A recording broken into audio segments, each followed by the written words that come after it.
Welcome to another edition of Radio Influencers, a podcast series we're doing for Radio Update. I'm your host, Andy Meadows. When I started consulting 5 years ago, I really dug into looking at as much song data as I possibly could across all radio formats, so I'd be better at advising clients on what to add, move, rest, or drop, regardless of their format. And it didn't take me long to notice that there were quite a few discrepancies between what songs radio stations were playing the most and which songs were really getting traction according to all the data that we were seeing, the same data that record labels, booking agents, talent buyers, venues, and the artists themselves look at, people whose revenue is directly tied to music. Obviously, it varied a little bit by format, but in most of the major formats, radio was playing a couple songs that they shouldn't and not playing a few that they should, which may not sound like that big of a deal, but when those songs are in heavily rotated categories, we're talking about quite a few clock positions per hour. I'd like to say that radio has gotten more in line with the data over the past 5 years, but especially in certain formats, that's not the case. So today, I wanted to go through the top few songs right now based on radio airplay in country, hot AC, urban hip-hop, and rock and alternative, and compare that to streaming data across all platforms and sales data to see how much they match up, and I'm going to grade how radio is doing, in my opinion, across each format. To be clear, I'm looking at U.S. national data for this, but for clients, we look at market-level data, which is even more helpful.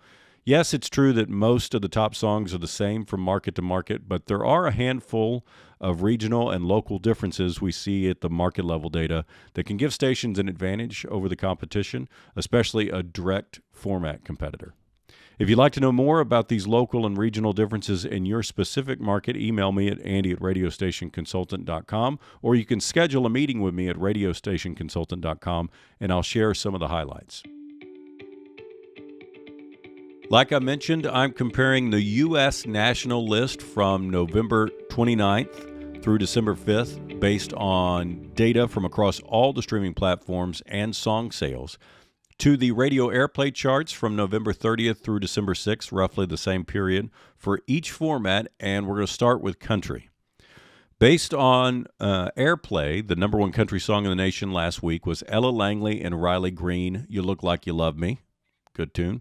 Based on national streaming data, that song is 24th, but it's 4th in sales, so it does make sense to have that in a current category, but not necessarily your number one song if you're adjusting demand within that heavy current category, depending on which music scheduler you're using. By the way, based on both streaming data and sales data, Shabuzi, a bar song, is still the number one country song in the nation by quite a bit.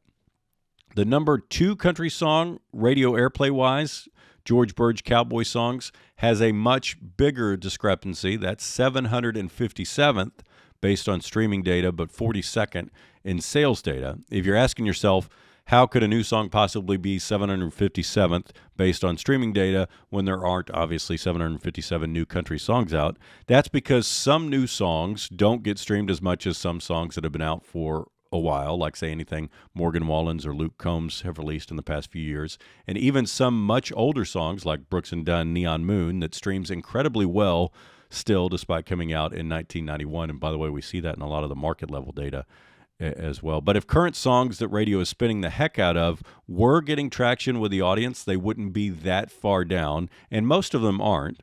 This is just one of those that radio is wrong about. Even if you take everything that was released prior to 2023 from the streaming data, George Burge Cowboy Song still comes in at 240th.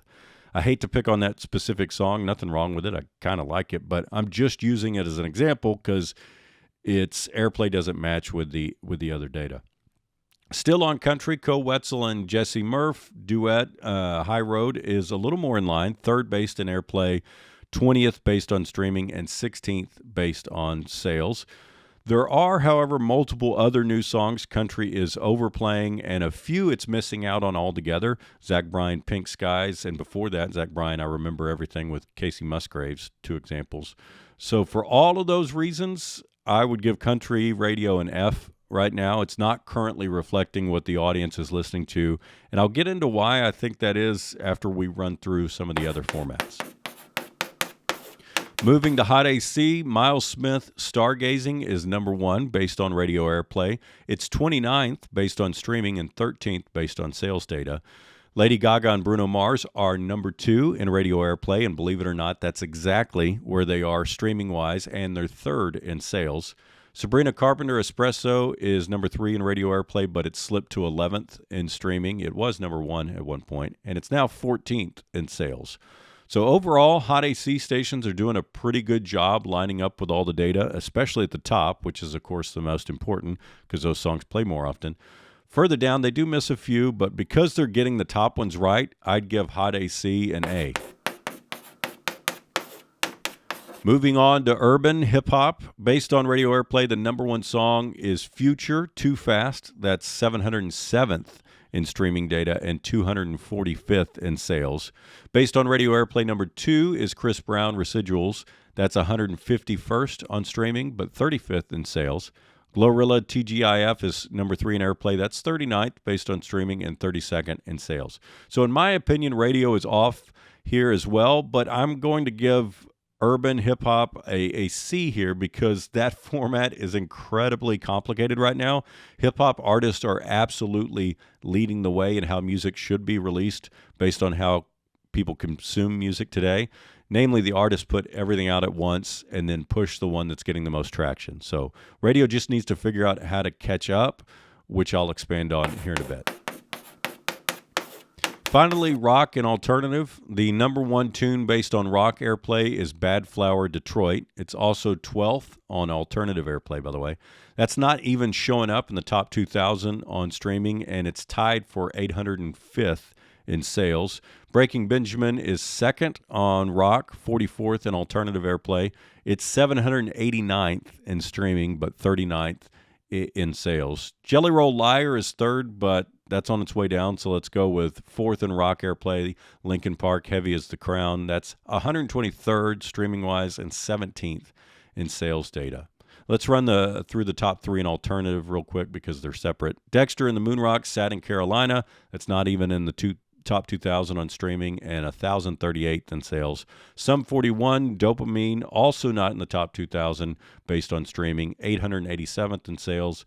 Hozier Too Sweet, definitely one radio is getting right. That's 4th based on streaming and 1st in sales. Overall, though, rock and alternative are in a challenging place because new alternative music isn't particularly strong right now, and radio is properly reacting to that by relying heavily on recurrent and gold clock positions. By the way, the streaming data can help us choose those recurrent and gold titles because many of them are showing up with surprisingly high numbers week after week, and even more so when you do a year-to-date or multi-year report. So because radio is accurately reflecting all of that and have adjusted their current categories accordingly, although still missing on a few titles here and there, I would give alternative and rock radio a B. To be clear, when I'm referencing streaming and sales data there by formats, I'm just looking at specific format data. So country, we're just looking at country. Rock, we're just looking at rock, just to clarify that. And one thing I always say, the streaming and sales data we look at, even at the market level, shouldn't make the decisions for us, but it should absolutely inform the decisions that we make.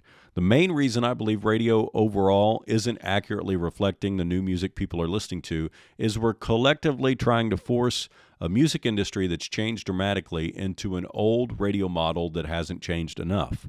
For instance, radio really wants to go 40 to 50 songs deep with our currents, when in most formats there are only 20 to 30 hit songs at any given time tops. Because, as we've talked about on this podcast before, Michael Castellucci with Longboard Insights and formerly Atlantic Records actually said it verbatim on episode 11, a hit now is a hit on all platforms. Plus, radio still really wants to play one single from an artist at a time, and that's no longer how music is consumed. Hot AC is handling that a lot better than some of the other formats are.